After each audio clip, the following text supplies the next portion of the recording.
The year started on a high when cycling legend Lance Armstrong touched down in Adelaide for his second tour down under.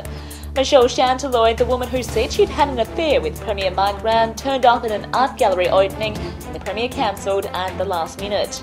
I'm distinctly unimpressed that anyone should try what I assume, for whatever reason, is to hijack an event, which is why I asked Miss Chanteloy and her mother to leave.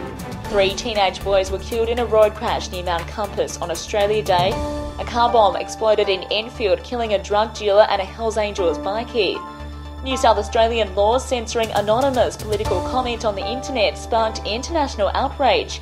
Attorney General Michael Atkinson backed down and the laws were upheld. In all humility, I made the wrong decision on this provision in the law. Mad March hit the state with The Fringe, Womadelaide Adelaide and the Clipsal 500 all coming to life. Then the state election took centre stage with Isabel Redman and the Liberal Party gaining 3 seats, while Mark Grant went on to hold government for the next 3 years.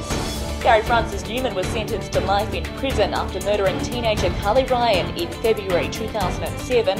Adelaide man Duncan Chessel became the first Australian to climb to the top of Mount Everest 3 times.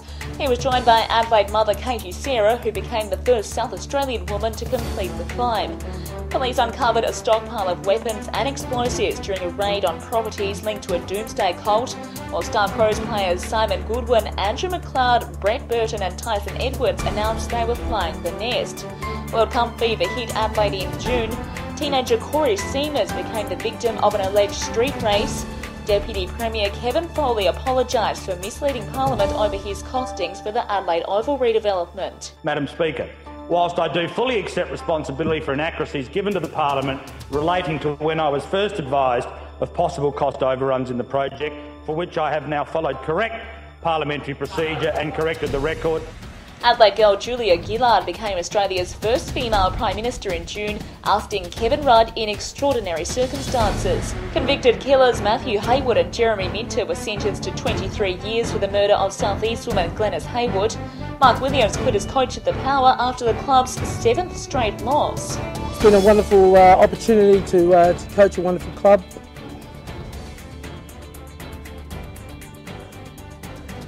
And certainly a great honour.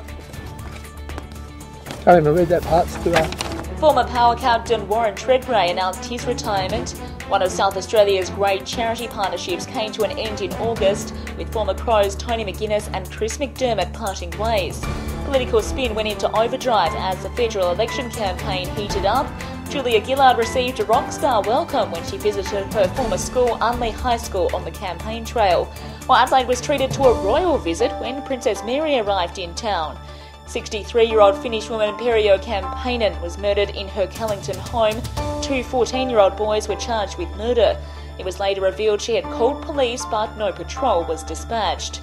Kevin Foley handed down his 9th state budget, announcing huge cuts to spending and public service jobs. The Parks Community Centre was initially one of the cuts, but was saved by intense public pressure. An Aboriginal family group of about 90 arrived in Adelaide after fleeing violence in their Northern Territory community of Yendamu. North Adelaide's James Allen claimed his 2nd Magarey medal. And Central Districts took out their 9th SANFL flag in 11 years. Woodside residents reacted angrily to the federal government's plan to house 400 asylum seekers at the Inverbrackie Detention Centre near Woodside. Penola's Mary McKillop became Australia's first saint in October. Thousands of angry workers rallied against the state government's proposed budget cuts. Great-grandmother Beverly Hanley was murdered in her Elizabeth home, while the long-awaited Murray-Darling Basin Authority plan was released. The small mid-north town of Kapunda hit the headlines with 3 members of the Rowe family stabbed to death. An 18-year-old man was arrested 2 weeks later and charged with their murder. Hundreds turned out to bid farewell to the family in a moving funeral service. Treasurer Kevin Foley was bashed outside an Adelaide night spot, and the battle against the worst locust plague in 40 years intensified. Mother Nature unleashed her fury in December, causing flash flooding, power outages and destruction, while 3 young men lost their lives in alleged street races. Lisa Neal, AdelaideNow.